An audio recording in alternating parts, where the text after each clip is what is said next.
Всем привет! Начинаем новую рубрику «Стандартное и миниатюрное». Сегодня приготовим эффектный, диетический и очень красивый омлет пуляр в нормальном размере и в мини-версии.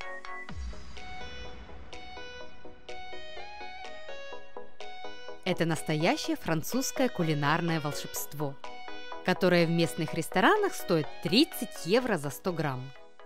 В интернете существует большое количество рецептов этого омлета. Но то ли все скрывают тайный ингредиент, то ли ретроградный Меркурий опять виноват. В общем, наш процесс затянулся на 2 дня и завершился 7-й удачной попыткой. Как мы только не пробовали приготовить это блюдо. И на блинной сковороде, и в разъемной форме, и с крышкой, и без крышки, и на плите, и в духовке. Результат был схож. Вначале все идеально, желток прихватывается, белок поднимается, а потом бац, и все, упал. Ну что же это такое? Если бы тетушка Пуляр увидела наш омлет, она бы точно разрыдалась. Чтобы ее не расстраивать, мы не остановились и продолжили эволюционировать. Смотри далее в видео секрет приготовления нежного омлета с учетом наших ошибок. И обязательно подписывайся. Итак, что мы делаем в первую очередь? Берем свежие куриные яйца для стандартного варианта и перепелиное яйцо для мини-омлета. Тщательно отделяем желтки от белков, иначе последние нормально не взобьются.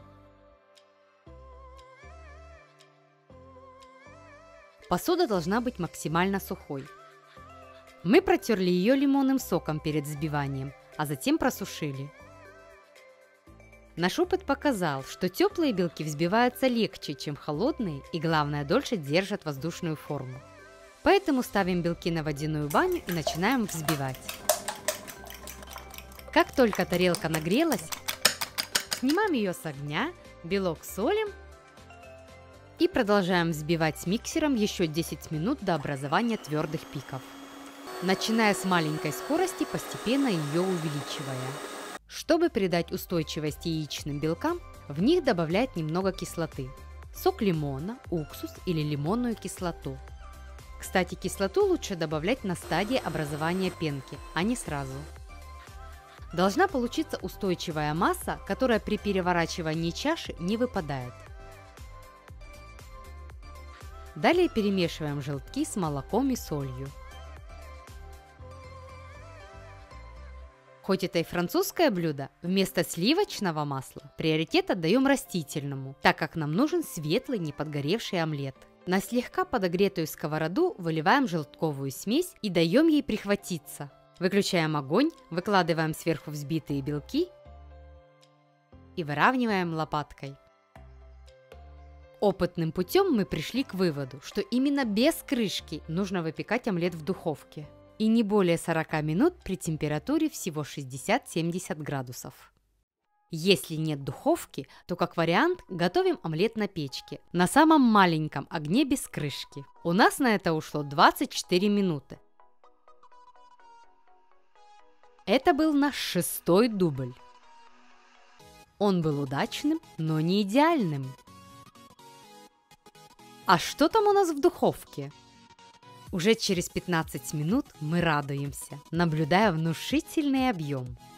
Через 40 минут вытягиваем, смотрим и понимаем, что 7-й не падает. Проверяем лопаткой, отстает ли омлет от сковороды. Мы все еще в напряжении. Нежно, нежно. Аккуратненько разрезаем омлет и ликуем. Получился!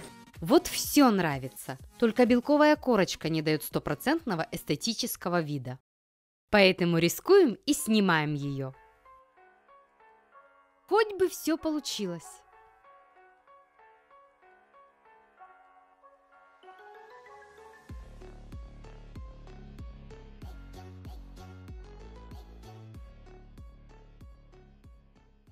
Вы являетесь свидетелями нашего триумфа. Получилось! Вот за такой омлет можно заплатить 30 евро. Пора перейти к мини-омлету пуляр.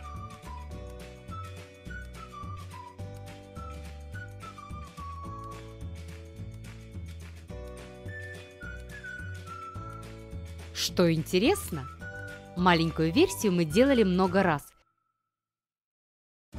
И почти каждый раз она получалась. Возможно, дело в яйце? Итак, берем перепелиное яйцо комнатной температуры и отделяем белок от желтка.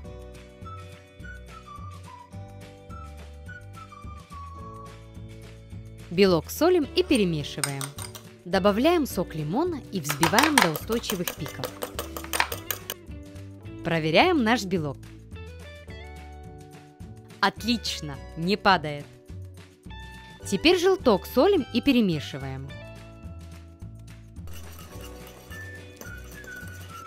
Раскаленный уголек помещаем в жаровню и на него кладем кофейную ложку. Смазываем ее растительным маслом, наливаем желток и выкладываем взбитый белок. Жарим 2 минуты и снимаем с огня.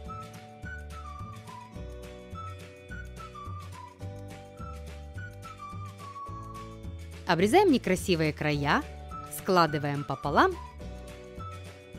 и кладем на поднос. Чуть не забыла. Гораздо вкуснее омлет получается, если добавить в белковую смесь сухой чеснок. Следуй нашей инструкции, потому что все ошибки мы сделали за тебя.